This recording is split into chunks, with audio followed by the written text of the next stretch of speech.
আজকের সন্ধ্যায় আমার বাচ্চাদের জন্য টিফিন বানালাম মজাদার সুস্বাদু পনিরের স্টাফিং।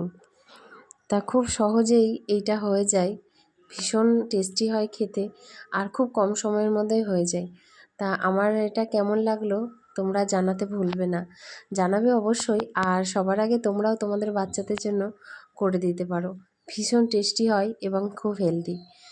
তা এইরকম মজাদার টেস্টি স্ন্যাক্স বাইরে থেকে কিনে খাওয়ার থেকে ঘরে অনেক খাওয়া হেলদি, তাই না? বাইরে কিনে খাওয়া তো একেবারেই ভালো নয়, তবে কিছু কিছু ক্ষেত্রে মন মানে না, তখন আমাদের খাওয়া হয়েই যায়।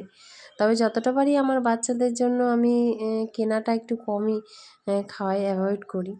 তা ঘরে বানানোরই চেষ্টা করি।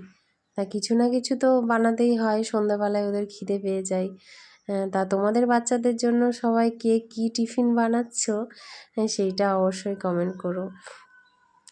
আর আমার ছেলে ভীষণ ভালো খায় এটা। ও তো বলল, মা রাতে আমাকে এটাই করে দিও। তা আমার ভালো লাগলে তোমরা ফলো করে দিও। আর নতুন নতুন এরকম রেসিপি জানতে আমাকে ফলো করতে একদমই ভুলবে না।